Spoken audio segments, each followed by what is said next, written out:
Bienvenue. Aujourd'hui, on va parler d'un truc assez courant, hein, les inconforts digestifs. Vous savez, juste après les repas, ces lourdeurs, les brûlures, l'acidité. C'est fréquent, hein. On dit que près d'une personne sur deux ressent ça au moins une fois par mois. Et c'est même particulièrement le cas chez les femmes enceintes, surtout en fin de grossesse. Alors on va regarder un peu ce qui se passe, et puis surtout on va explorer une solution naturelle, une plante ancestrale pour apaiser tout ça, l'orme rouge. Souvent, ces désagréments, c'est une gêne là derrière le sternum, parfois un goût amer qui remonte. Oui, c'est ça. Et c'est souvent lié à ce qu'on mange en fait, le café, les plats un peu gras, l'alcool, les boissons gazeuses. Mm, mm. Mais bon, il n'y a pas que ça.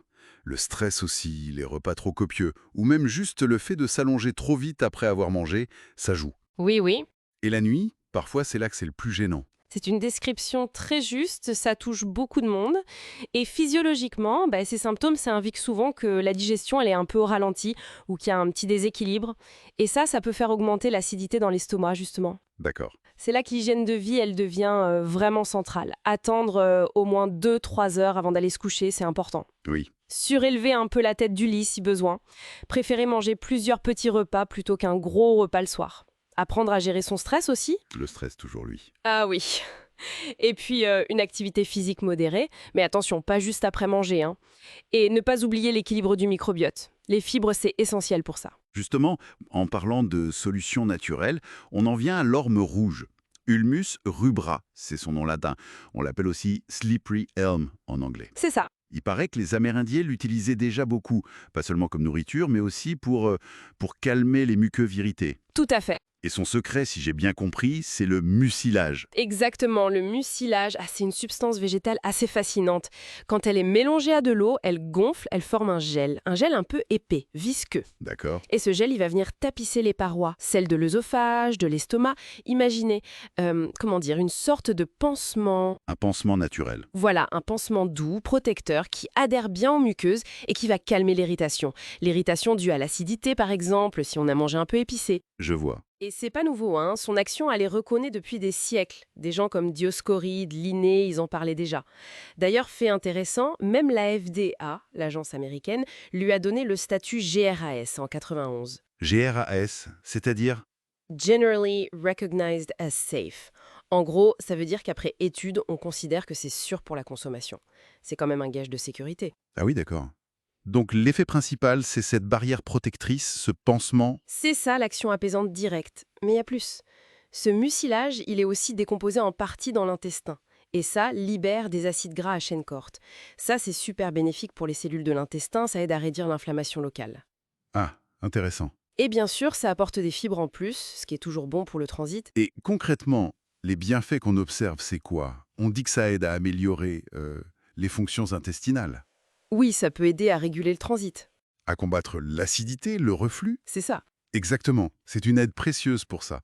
On entend même parfois que c'est utilisé pendant la grossesse. Ah oui. Mais là, attention, il faut toujours demander un avis médical avant, c'est indispensable. Bien sûr, bien sûr. Et les gens qui l'utilisent, ils en disent quoi en général? Efficace? Souvent, oui, les retours parlent d'un soulagement assez net, des irritations, des reflux, des maux d'estomac. D'accord. Et comment on l'utilise alors? C'est compliqué? Pas du tout. Le plus simple, c'est la macération à froid. On prend une cuillère à soupe de poudre d'écorce, on la met dans une tasse d'eau froide. Oui. On laisse reposer 1 heure ou 2 le temps que le gel se forme bien, et puis on boit ça 2 ou 3 fois par jour. Et le goût? C'est plutôt doux, un peu boisé, assez neutre en fait. Bon, ça va alors. Et des précautions à prendre? Oui, quelques petites choses. Chez certaines personnes, ça peut accélérer un peu le transit, bon c'est léger en général. Et puis l'orme rouge contient des coumarines, ce sont des composés naturels de la plante. D'accord. Et ces coumarines peuvent potentiellement rendre la peau plus sensible au soleil. C'est ce qu'on appelle la photosensibilisation. Ah, Donc, par prudence, si on a la peau sensible, mieux vaut éviter de s'exposer au gros soleil sans une bonne protection pendant qu'on en prend. d'accord, c'est bon à savoir. Et si jamais l'orme rouge, bon, ça aide, mais c'est pas suffisant, ou si on veut compléter, il y a d'autres pistes naturelles? Ah oui, bien sûr. On peut penser à la mélisse, par exemple.